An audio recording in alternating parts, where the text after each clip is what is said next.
Sao chanh tu sò luôn, tụi mình xài oxy rồi rồi.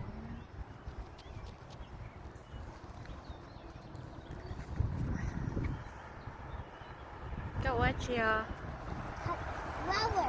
Đẹp ba lá? Dạ. Đẹp ba lá? Dạ. Tụi chanh sắm mới nó chỉ Japan.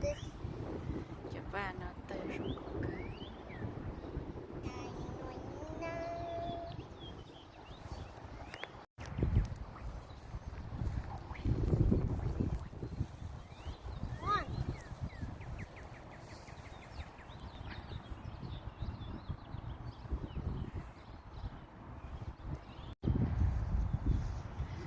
Sao chanh tu khổ lâu. Người dân đã biết chế khó trong đấy.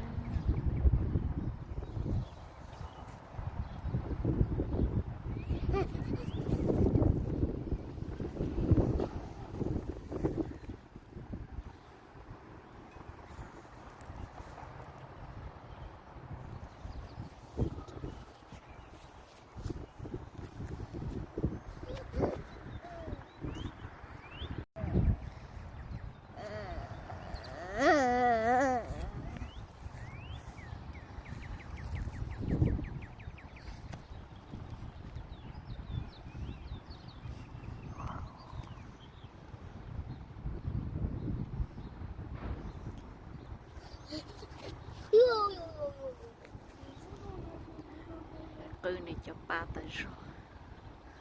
Open.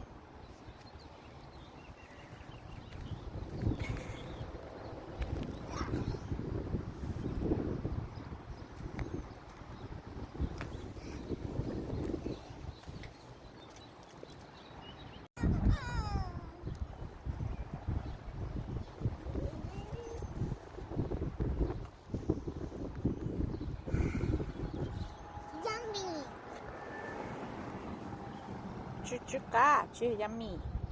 Yum.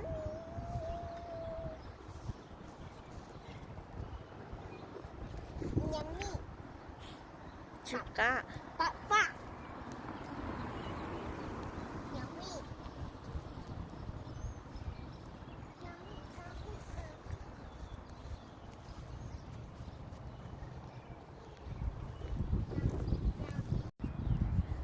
Bày to này cần tới lo. Yummy.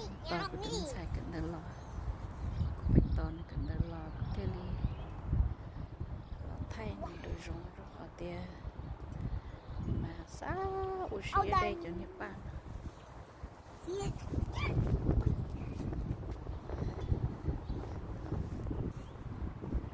Nói ơi chẳng nhau rồi rong đấy.